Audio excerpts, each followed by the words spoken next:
저게 뭐죠? 선수들이 하나같이 뭔가 가방에 주섬주섬 챙기고 있는데요. 여기 BBC 스포츠에서 한국을 방문한 손흥민 선수와 토트넘 선수들의 귀국 장면을 취재하면서 특이한 물건을 하나 포착했습니다. 정체 모를 물건에 입을 다물지 못하고 있는 모습인데요. 이번 팀 K리그와 바이에른 뮌헨 선수들과의 특별한 경기를 위해 한국에 온 선수들은 한국에 대해 특이한 소감을 남기고 갔다고 하는데요. 토트넘 선수들의 통역을 맡았던 한 통역가로부터 온 이야기를 한번 들어보겠습니다. 안녕하세요. 저는 지난주 한국에서의 경기를 위해 한국을 다녀온 올리비아입니다. 저는 토트넘 선수 중 토트넘 소속의 통역사 자격으로 한국을 방문하게 되었어요. 사실 손흥민 선수는 영어를 매우 잘하기 때문에 굳이 한국어 번역이 필요 없어서 토트넘의 전문 한국 통역은 없는데 이번 한국 방문을 위해 아무래도 한국어를 할 수 있는 통역이 필요했어요. 저희 교수님의 추천으로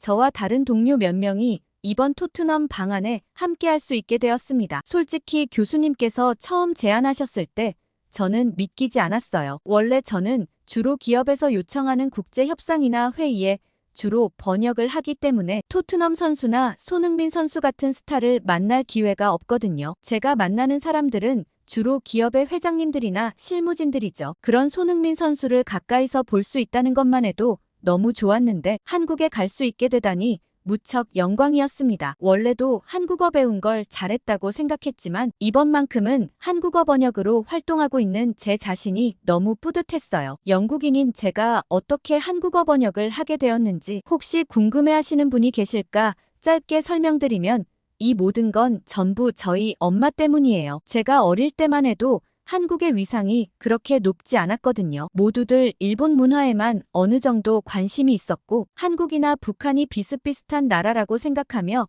위험한 곳이라는 생각뿐이었죠. 그때 저희 엄마도 일본 문화에 관심이 많으셨다가 일본에서 유행하던 겨울연가라는 드라마를 보고 한국 문화에 빠지기 시작하셨습니다. 그때 엄마는 비야, 너 한국어 꼭 배워야겠다고 하시며 앞으로 한국이 일본보다 더 유명해질 것 같다고 하셨죠. 그런데 제가 한국어를 배우면서 주변에서 다들 참견을 정말 많이 했어요. 그거 배워서 어디다 쓸 거냐?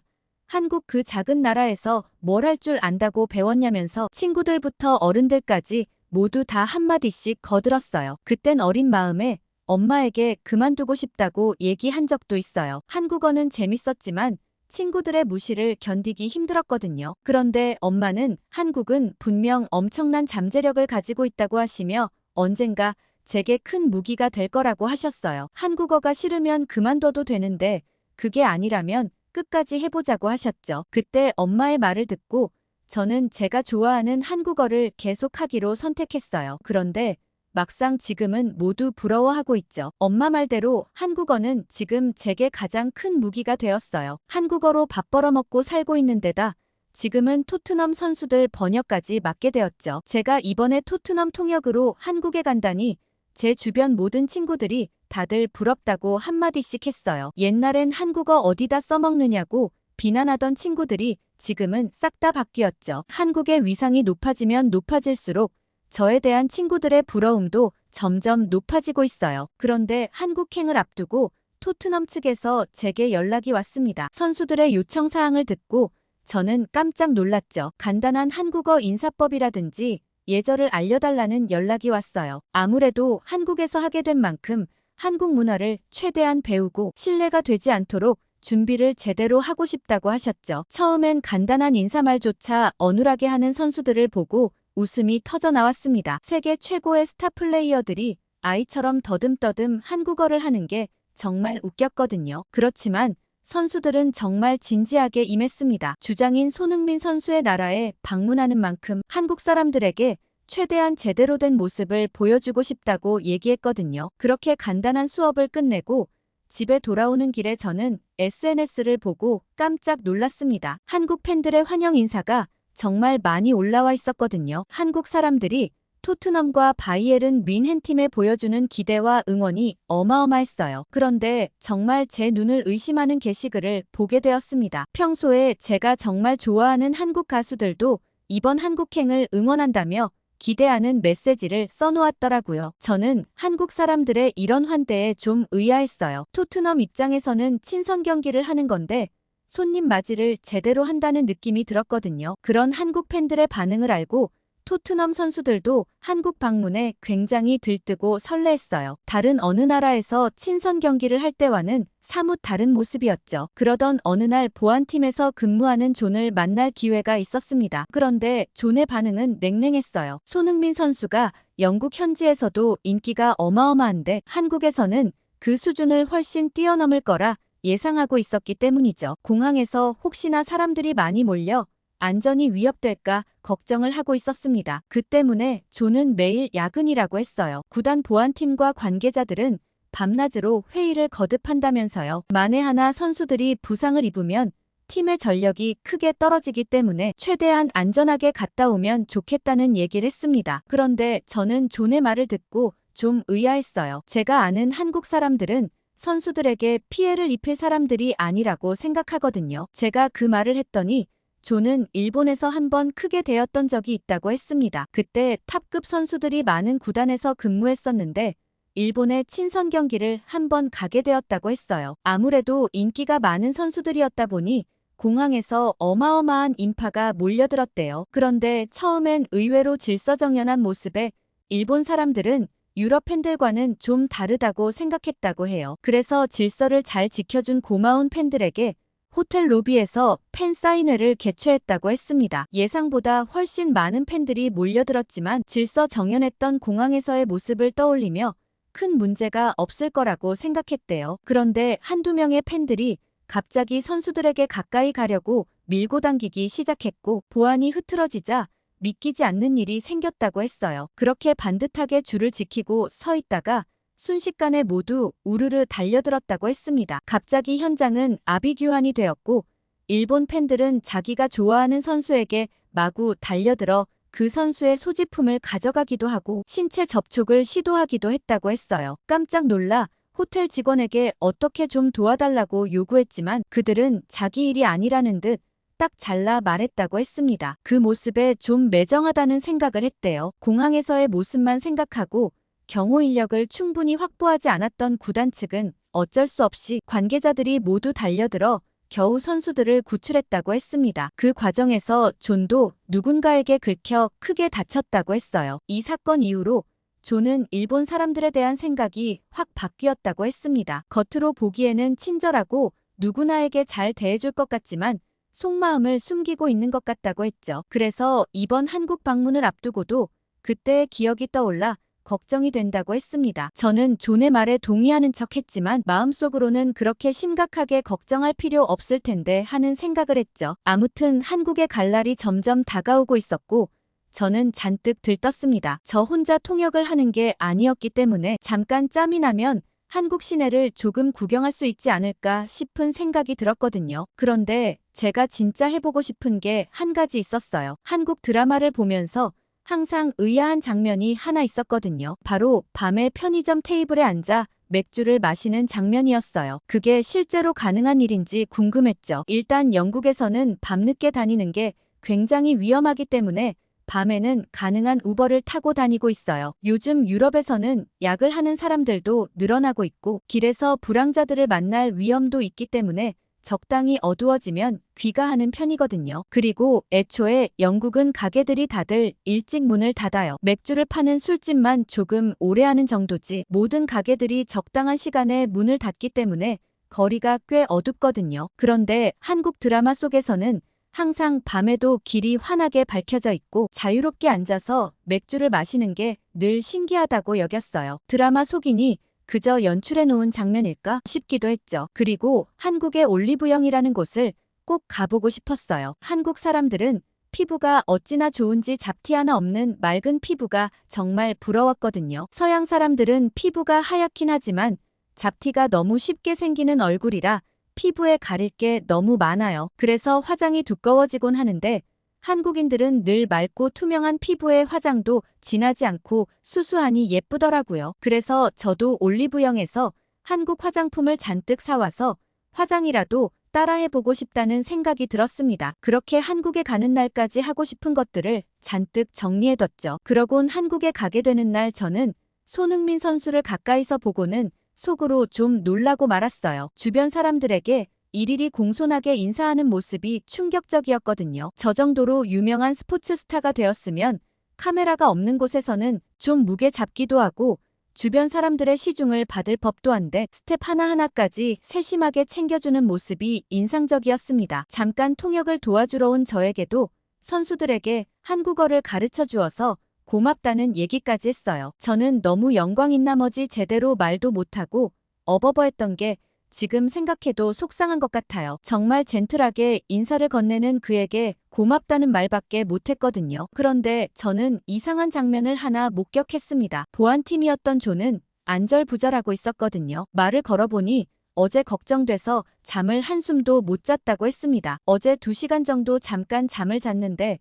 모두 손흥민 선수에게 달려들어 공항이 아수라장이 되는 꿈을 꿨다고 했죠. 저는 존의 말에 꿈은 원래 반대라는 한국 얘기가 있다며 아무 일 없을 거라며 웃고 말았어요. 그렇게 저희는 인천공항에 도착했고 존은 비행기에서 내리기까지 잔뜩 긴장했습니다. 공항에서만 딱 아무 일이 없으면 좋겠다고 했죠. 그런데 입국장 게이트가 열리기 전 손흥민 선수가 가방에서 무언가를 꺼냈어요. 그러곤 다 같이 싱글벙글 웃으며 옆에서 함께 들어보였죠. 그건 태극기였습니다. 분명 많은 팬들이 올 거라 예상하고 손흥민 선수가 준비한 퍼포먼스였어요. 그의 팬을 위한 세심한 퍼포먼스에 감동했죠. 그렇게 게이트 문이 열리자마자 저는 깜짝 놀라고 말았습니다. 존 역시 어안이 벙벙해했죠. 존의 모든 걱정이 기우였다는 게 그 자리에서 증명되었습니다. 굉장히 많은 인파가 공항을 가득 메웠지만 그 모습은 제가 생각했던 것 이상이었어요. 어마어마하게 많은 팬들이 질서정연하게 줄을 서 있었고 토트넘 선수들을 향한 환호성은 귀가 터질 듯 했지만 모두 그 자리를 그대로 지키고 있었어요. 심지어 선수들이 이동할 수 있게 자발적으로 길까지 만들어주었습니다. 존과 보안팀은 어리둥절한 모습이었어요. 그렇지만 존은 긴장을 늦출 수 없었습니다. 일본에서도 공항에서는 별 문제가 없었거든요. 어쨌든 안전하게 공항을 빠져나왔습니다. 버스에 탄 선수들은 한국 사람들의 환대에 엄청 놀란 눈치였어요. 손흥민 선수를 향한 팬들의 환호가 어마어마했거든요. 그리고 한국 사람들이 이렇게 환영해줄 줄 몰랐다며 손흥민 선수를 대단하다고 치켜세웠어요. 그날은 선수들이 숙소에서 쉬는 일정이었는데 저는 지금이 바로 그때라고 생각했어요. 바로 편의점에서 맥주를 먹어보는 시간 말이죠. 존과 함께 호텔 근처 편의점에 나가자고 했고 존은 저에게 갑자기 욕을 했습니다. 지금 이 시간에 나가긴 어딜 나가냐며 미쳤냐고 했어요. 저는 드라마에서는 괜찮았다고 설명하자 그건 드라마니까 괜찮은 거라고 했습니다. 풀이 죽은 제 모습을 보고서 존은 조금 미안했는지 그럼 나갔다가 조금이라도 위험하면 바로 돌아오는 거라고 얘기했어요. 저와 존은 잔뜩 긴장해서 호텔 밖으로 나갔고 나서자마자 깜짝 놀랐습니다. 생각보다 늦은 시간이었는데도 불구하고 밤길이 환했거든요. 영업을 하고 있는 가게들이 굉장히 많았어요. 그리고 사람들은 자유롭게 밤거리를 걸어다니고 있었죠. 잔뜩 움츠러들어 경계태세를 하고 있는 사람은 우리 둘뿐이었습니다. 편안하게 다니는 한국 사람들을 보고 저희 둘도 긴장을 풀고 편하게 행동할 수 있었어요. 그리고 편의점에 도착해 맥주를 고르고 있는데 존이 갑자기 소리쳤습니다. 불닭볶음면이 있다면서 이거 먹어보고 싶었다고 했어요. 저는 이거 되게 맵다던데 괜찮겠냐고 물었고 존은 남자라면 이 정도는 가능하다며 호기롭게 불닭볶음면을 집어들었습니다. 저는 삼각김밥을 먹어보고 싶어서 수많은 삼각김밥 중 가장 맛있어 보이는 걸 골라들었습니다. 그렇게 저희는 편의점 앞에 앉아 맥주를 따서 먹는데 너무 행복했어요. 제가 드라마에서만 보던 장면을 실제로 할 줄은 몰랐거든요. 그런데 갑자기 제게 번뜩하고 한 가지 생각이 떠올랐어요. 이걸 혼자만 즐길 수 없다고 생각했거든요. 바로 엄마에게 영상통화를 걸었습니다. 엄마는 받자마자 한국 밤거리는 진짜 드라마랑 똑같다며 너무 좋아하셨어요. 그리고 제가 편의점에서 삼각김밥과 라면에 맥주를 마시는 장면을 보곤 부러워하셨어요. 엄마에게 다음에 꼭 같이 오자고 약속을 하고서는 전화를 끊었습니다. 그런데 존이 좀 이상해 보였어요. 얼굴이 시뻘겋게 달아올라서는 마치 잔뜩 화난 사람처럼 보였죠. 저는 존에게 너 무슨 일 있어? 물어볼 수밖에 없었습니다. 그러자 존은 불닭볶음면 이거 진짜 맵네 라고 얘기했어요. 이거 사람이 먹을 수 있는 거냐며 너무 맵다고 하더라고요. 저는 한국 사람들한테도 맵다고 하던데 당연히 맵겠지 하며 웃을 수밖에 없었고 조는 그래도 영국 남자 자존심이 있다며 꼭 다 먹어볼 거라고 하더라고요. 매워도 일단 계속 땡기는 맛이라고 하면서요. 저는 땀을 잔뜩 흘리며 매워하는 존을 보면서 삼각김밥이라도 같이 먹으라고 삼각김밥을 건넸고 조는 삼각김밥을 먹어보더니 너무 좋아했어요. 매운맛을 중화시켜주는 것도 좋은데 일단 너무 맛있다고 환호했죠. 그렇게 저희는 편의점에서 즐거운 시간을 보내고 헤어졌고 다음날 아침이 되었어요. 그날은 SNL 코리아에서 신도림 조기축구 회편을 촬영하는 날이었죠. 저는 이 선수들로 코미디 프로를 찍는다는 게 의아했고 선수들이 재밌어 할까 싶어 걱정되는 마음으로 촬영장에 갔죠. 그런데 저는 촬영장의 한국 스태프들 때문에 좀 당황했습니다. 존에게 물어보니 보통 영국의 촬영장과는 비교도 안 될 정도로 빠른 속도라고 했어요. 한국 스태프들은 매뉴얼이 있는 것처럼 일사천리로 일을 진행했습니다. 보통 현장은 아무래도 우왕좌왕하기 마련이고 시간이 좀 늘어지는 편이라고 했는데 여긴 마치 기계처럼 일을 딱딱 진행했습니다. 각자 맡은 일을 성실하게 진행하는 한국 스태프들을 보면서 정말 효율적이라고 생각했어요. 저는 촬영 현장을 잘 모르지만 존은 한국의 체계를 영국에도 도입하고 싶을 지경이라고 했죠. 누군가 한국 사람들을 무조건 급하게 하려고 하는 빨리빨리의 민족이라고 비꼬는 듯한 말을 들었던 적이 있었는데 제가 본 한국 사람들은 빠른 건 물론이고 굉장히 꼼꼼했죠. 작은 것 하나도 대충 하는 법이 없었습니다. 아마 그렇기 때문에 선수들도 효율적인 시스템에 더욱 열정적으로 촬영할 수 있었던 것 같아요. 처음 선수들이 모였을 때 다들 긴장한 듯 보였지만 동시에 설레는 표정이었습니다. 대본 리딩을 시작할 땐 정말 웃음을 참을 수가 없었어요. 특히 외국 선수들의 한국어 발음이 쉽지 않아 제가 옆에서 굉장히 많이 도와줬던 것 같아요. 제일 힘들어했던 선수는 히샬리송이었는데 이모 여기 살이라는 장면을 30분 넘게 연습했습니다. 그 이유는 단 두 글자 때문이었죠. 바로 살이라는 단어가 뭔지 이해하는데 시간이 좀 걸렸거든요. 그런데 그 어려운 글자를 쉽게 해결해준 스텝이 있었습니다. 사리를 사이다로 외우라는 얘기를 듣고 히샬리송이 단번에 외워버렸거든요. 그리고 저는 이번 촬영을 하면서 손흥민 선수가 정말 의외였습니다. SNL 촬영에서는 골키퍼를 맡았었는데 자긴 공격수가 더 잘 어울린다든지 본인의 입으로 손흥민 선수 최고라는 얘기를 할 땐 정말 재밌었죠. 그런데 제이미 돌리가 굉장히 의아해하는 장면이 하나 있었습니다. 저도 솔직히 처음 보는 장면이라 이해하기가 어려웠죠. 바로 휴지를 깔고 수저를 놓는 장면이었거든요. 왜 이렇게 해야 하는지 몰라서 처음엔 접시 위에 휴지를 놓은 다음 수저를 놓는 바람에 스태프들이 모두 박장대소를 했어요. 테이블 위에 바로 두면 더러울 것 같아 휴지를 놓는 사람들이 있다고 설명해줬죠. 한국 사람들은 굉장히 위생에 신경을 많이 쓰나 보다 싶었습니다. 가장 기억에 남는 장면은 히샬리송이 소주를 따르는 부분이었어요. 한국 사람들처럼 소주병 목 부분을 치고 따르는 장면을 연출해야 했는데 너무 잘해서 손흥민 선수가 웃음을 참느라 혼났어요. 히샬리송도 너무 재밌어 했죠. 한국 스태프들의 배려와 빠른 일처리 덕분에 재밌게 촬영을 마무리할 수 있었습니다. 손흥민 선수는 연기가 축구보다 어렵다며 못하겠다고 웃어 보였지만 히샬리송은 다음에 또 하고 싶다며 의욕적인 모습을 보였어요. 그리고 촬영이 마무리되고 잠깐 자유시간이 생겼고 저는 바로 한 곳으로 달려갔습니다. 그곳은 바로 올리브영이었어요. 생각보다 올리브영이 도시 곳곳에서 흔하게 볼 수 있는 덕분에 금방 갔다 올 수 있었습니다. 제가 여길 오기 위해서 얼마나 기대했는지 모르겠어요. 한국은 요새 뷰티하면 빼놓을 수 없는 나라가 되었잖아요. 저도 한국 드라마 속의 주인공처럼 반질반질한 피부를 가질 수 있다니 들떴습니다. 올리브영에 오기 위해서 그동안 유튜브로 한국 메이크업 영상이나 화장품 리뷰 영상을 정말 많이 봤거든요. 그리고 한국을 방문한 외국 유튜버들이 공통적으로 하는 컨텐츠가 하나 있었어요. 그 컨텐츠는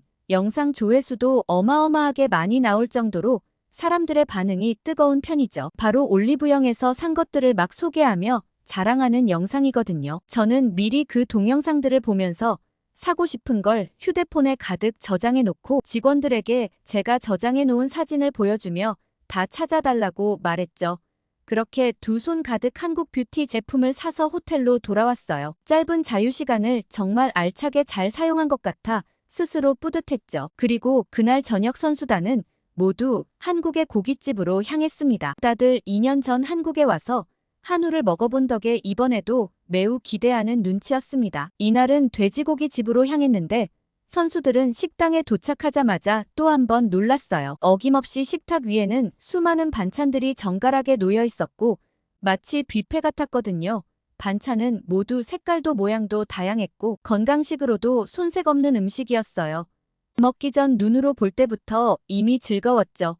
그리곤 곧 아주 뜨거운 숯불이 나왔고 선수들은 모두 정신없이 한국 바베큐에 빠져들었습니다. 영국에서는 왜 스테이크로만 먹고 이렇게 안 먹는지 모르겠다며 몇몇 선수들이 답답해했습니다. 그리고 SNS에 손흥민 선수가 사준 바베큐 식당을 찍어 자랑하듯 올렸고 팬들은 한국 바베큐에 엄청난 반응을 보였어요. 그리고 민헨 선수들과 경기를 마무리하고 한국을 떠나는 날이 되었습니다. 그날 아침 호텔 로비에서 선수들을 기다리고 있었죠. 그런데 존이 갑자기 투덜거렸습니다. 이렇게 한국 사람들이 친절하고 예의를 잘 지켜주는 줄 알았다면 오기 전에 그렇게 고민할 필요가 없었는데 라고 말했죠. 저는 배부른 투정이라며 웃었고 존은 다른 나라들도 모두 한국 같았으면 정말 좋겠다고 얘기했습니다. 그런데 저는 차례로 내려오는 선수들을 보고 깜짝 놀랐어요. 다들 뭔가를 잔뜩 들고 있었죠. 히샬리송은 아예 여행용 가방을 하나 더 들고 왔더라고요. 짐이 왜 이렇게 늘었냐고 물어보니